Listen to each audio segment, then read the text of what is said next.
Hello and welcome, RCSchim on the terrace, not in the hangar today. DJI announcements. Today is release day 1500. This time exciting. I got my hands on early on an Avata 2. However, I can only now, as I publish this video, activate this drone and play around with it. So in this video you will see a quick view around, see some nice close-ups, and if you're a bit patient, in an hour or two you will see a flight test and my first impressions from flying this drone. What I can already share are my first impressions regarding the Goggles 3.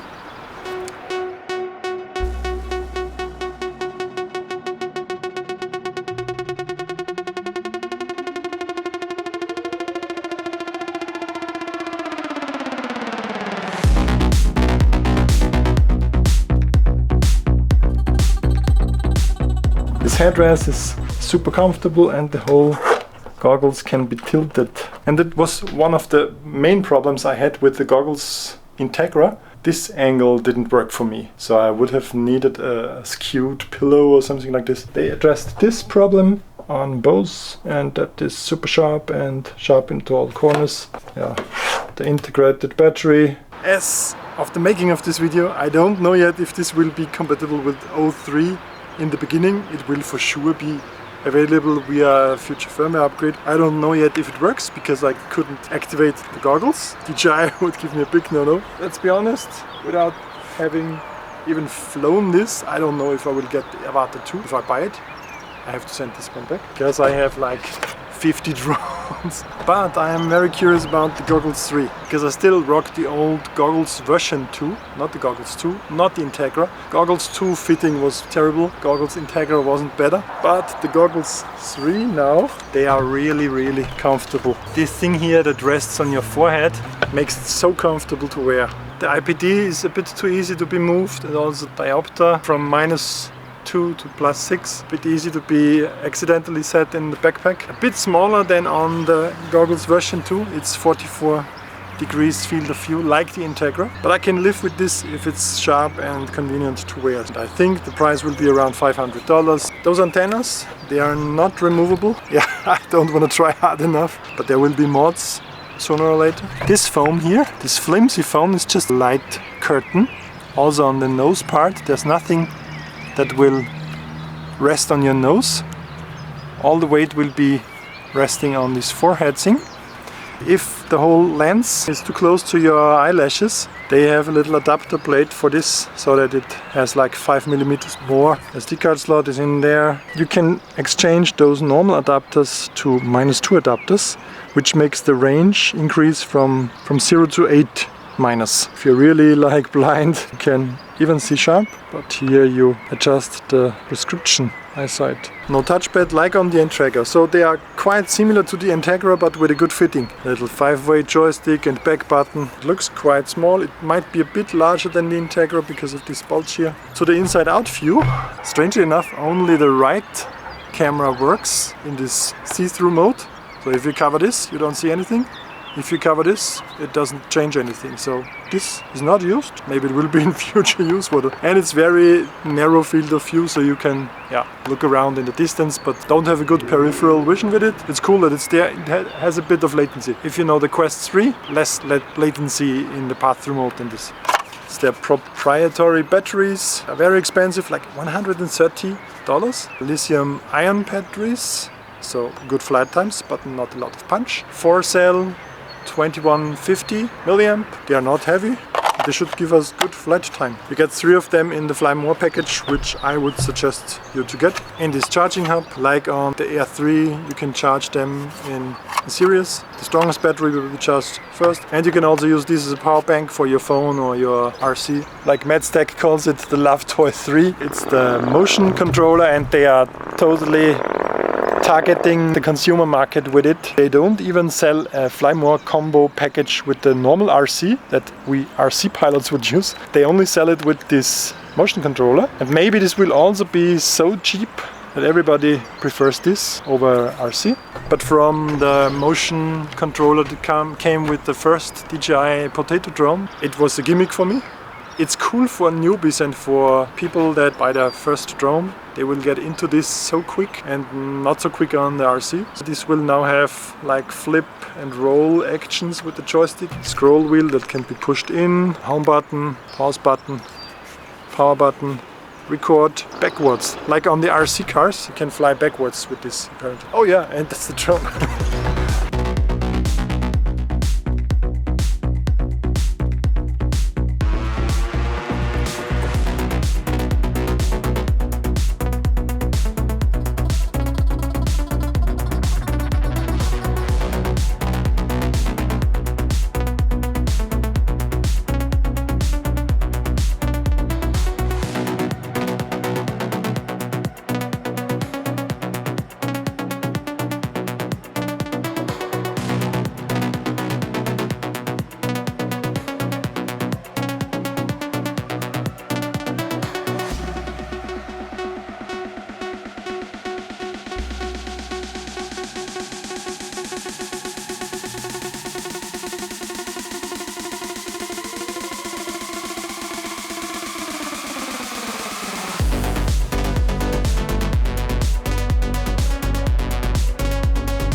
Has a good range of motion up, like 90 degrees up, and also like 90 degrees down.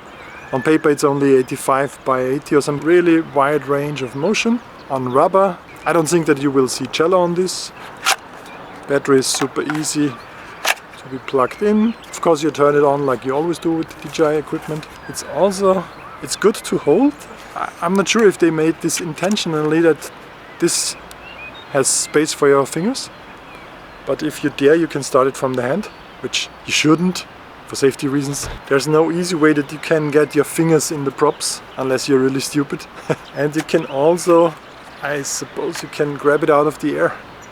That's cool if you fly somewhere where you don't have the possibility to land. It has no optical sensors in the front, although it has some in the back and on the bottom. The bottom ones are needed for landing, and I'm curious if you can reverse into stuff or if it prevents you from that. Maybe they use the front-facing flying camera also as a sensor with their computer tricks. I will give you the dimensions of the motors now if you are into this. Motors and props. 3 blades, 3 inches I guess, and they are screwed with 2 screws, and they are color coded with the orange dot or not. Here on the left side you have the USB-C and storage card cover. You don't even need a storage card because it has 46 gigabytes of internal storage. That's convenient because if you forget the storage card you can still record a lot. Can record 4K 60, 2.7K 120. The sensor size is larger, and I spent so much time today figuring out a way to compare the sensor sizes, because the old Avata had a 1/1.7 inch sensor and the new has a 1/1.3 inch. Just make an online search for 1/1.3 inch sensors to get the dimensions.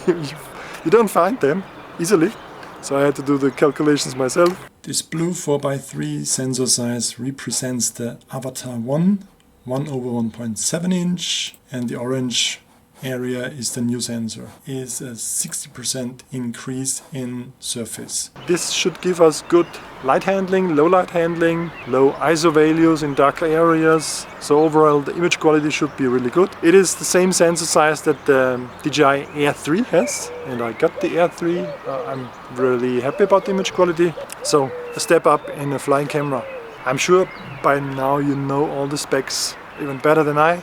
Listen to all the videos. It's time to find out now if this thing flies well. And if you want to know, please stay tuned. Subscribe to my channel. Now it will be out in like 1 or 2 hours. I couldn't risk activating this earlier than allowed, or else they will never send me stuff again. Ask Ian, Madstack, hello. You can do a little size comparison with the B35 that I have here. So it's a 3.5 inch prop size. Yeah, these are 3 inches. 3.5 inch 6 cell LiPo beast with 03, with 04. So I can also do, maybe not today, but tomorrow, fly a comparison 03, 04. What's the difference in terms of image quality, reception quality and so forth? No, of course the ND filters from 03 cams don't fit here. So you need to get new ND filters once again. Yeah, and one big advantage that you have with such a thing, here you can only preset the cam angle before you take off, and here you can adjust the gimbal tilt, of course. This fact alone makes this a much better drone to chase stuff than a conventional 5-inch or such a Cinewhoop. You need to know beforehand, will I chase something slow or something fast? Set the camera angle according. And here you can design mid-air to just pause or maybe even look down, go backwards, chase angles and so forth. Don't underestimate this moving gimbal for producing awesome footage. This will make life so much easier for guys that mainly to chase stuff for customers. Of course, it's not as good as a GoPro, or is it? We'll see. Those things get better each iteration. Almost forgot, I'm a bit of a bag nerd, and I like how these Flymore combo bags always have a lot of space exactly for what you need in them.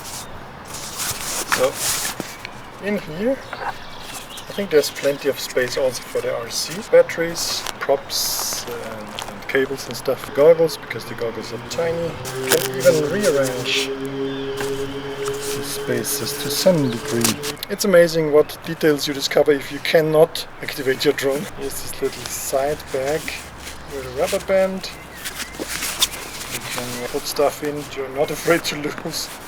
And a little handle. If you decide to buy this drone already, I mean, I didn't fly it, I cannot recommend it yet, but I will fly it now and tell you in an hour or so. But if you already want to buy it, go to the Globeflight website and use my code RCSchim3, like it's displayed here now, to get 3% off, and I will earn a small commission, so this way you help my channel. Globeflight is the largest DJI distributor, at least in Europe. On the DJI side, I thought you get a 1% in their store credits for future purchases, so on Globeflight it's cheaper. That all being said, I'm very curious now to fly this drone. I will have to activate it and to fly it, and then I give you an update how it flew and how the image quality of this new sensor is. I'm very curious. Thanks a lot to you guys for watching my videos. Stay tuned and go fly now. See you next time. Bye for now.